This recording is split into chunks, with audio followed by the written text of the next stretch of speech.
Before money existed, there were no prices. There were no numbers. There was no value as we understand it today. There was need. The earliest human exchanges were not about wealth. They were about survival. Someone had grain, another had tools, another raised animals, and everything worked as long as needs aligned. The problem began when they didn't. What if you had food, but needed salt, or protection, or time? Barter required something rare, two people wanting exactly what the other had, at the same time. When that didn't happen, the trade simply died. That was the first major limit of the human economy. Not a lack of resources, but a lack of a reliable medium of exchange. As societies grew, this system showed its flaws. Goods spoiled, values were subjective. Every negotiation turned into an argument. The world needed something that didn't depend on coincidence. Something that could carry value through time. Something accepted even when you didn't need it in that moment. Money was not born as a brilliant invention. It was born as a practical solution to an inevitable problem. And when that problem became too big to ignore, the next step in history began to take shape. When barter started to fail, humanity didn't think in numbers. It thought in standards, something everyone needed, something that didn't spoil easily, something divisible, transportable, and recognizable. That's how certain goods took on a different role. Salt, for example, wasn't just seasoning. It was preservation. It was survival. It was strategic. In many parts of the ancient world, salt was worth more than gold. Roman soldiers were paid in salt, not as a symbol, as real utility. That's where the word salary comes from.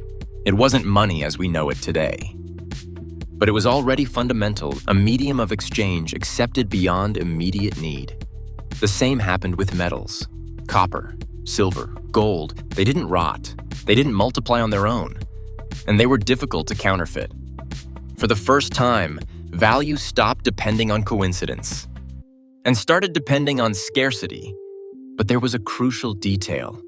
These metals didn't have value because someone declared it. They had value because people trusted them. And that trust came from something simple. No one could create gold out of nothing. For centuries, this worked. Metal became currency. Currency became a standard. And the standard became power. Because whoever controlled the metal controlled commerce. And without realizing it, humanity advanced. Not just economically, but in the relationship between money and authority. At some point, carrying gold stopped being practical. Too heavy, too risky, too inefficient.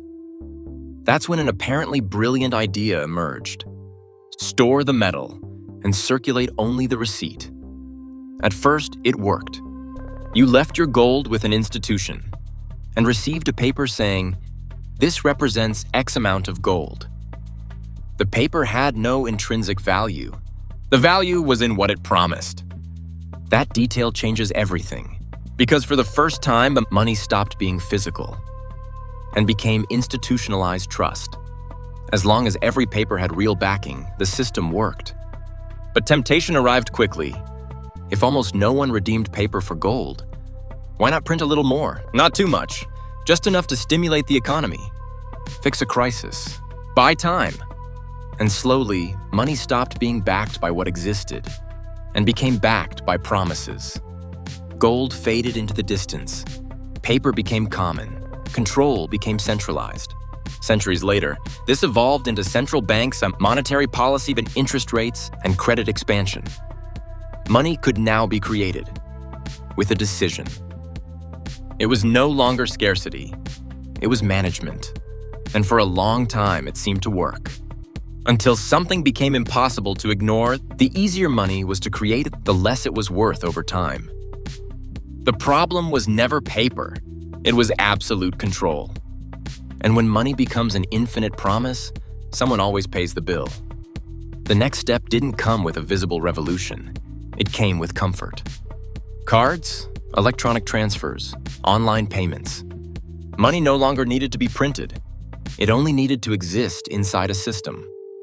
You didn't hold value anymore. You saw numbers on a screen. It felt like obvious progress, faster, more practical. But something changed quietly. When money was physical, you owned something. When it becomes digital, you gain access to something. And access can be limited, frozen, denied, not because of a technical error, but because of a decision. Over time, money became flow. Salaries land in accounts. Payments happen in seconds. Apps replace branches.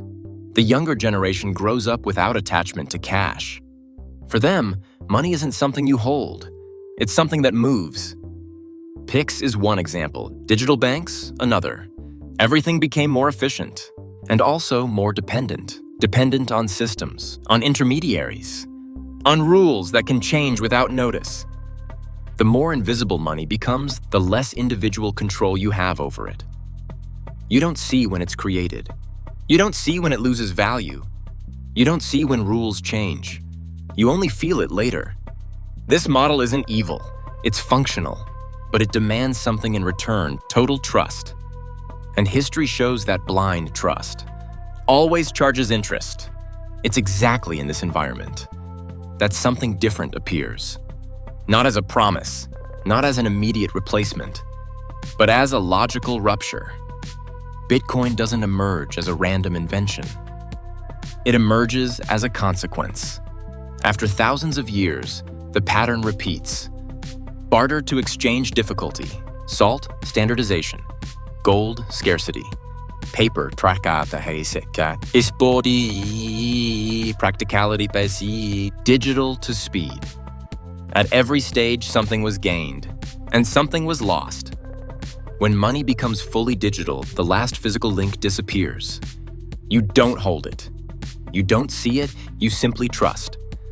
Bitcoin appears precisely there, not as a trend, not as rebellion, but as a conceptual return, using technology. It restores what money lost over time, verifiable scarcity, direct ownership, rules that don't bend to power. It doesn't depend on salt, or gold, or paper. It depends on mathematics. Open code, consensus. For the first time, it's possible to own value without asking permission. That doesn't mean immediate replacement. Transitions never erase the past. They push old systems into new roles. Today, Bitcoin is no longer just the future. It operates in the present. Companies hold it on balance sheets. People use it as a store of value. Countries study it.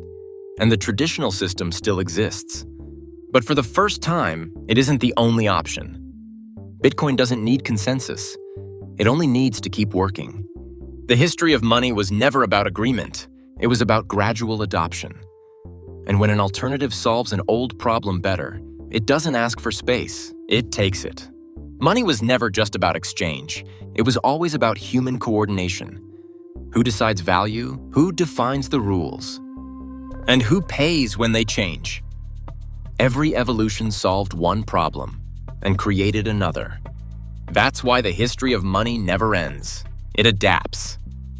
Bitcoin and cryptocurrencies aren't a futuristic rupture. They're historical continuity. Today, physical cash fades away. Banks become apps. Transfers happen in seconds. And the old question returns. Who controls the value of my work? Who can change the rules mid-game? Bitcoin doesn't answer with speeches. It answers by functioning. It doesn't promise comfort. It promises sovereignty. Understanding the history of money isn't academic curiosity. It's a tool to read the present. Because money never changed. When everyone agreed. But when something worked better. And now, the final question is simple. Are you just using money the way you always have? Or are you understanding where it's going? If this video helped you see money as a process, leave a like and subscribe to the channel. Here we understand the past, so we're not surprised by what's already happening.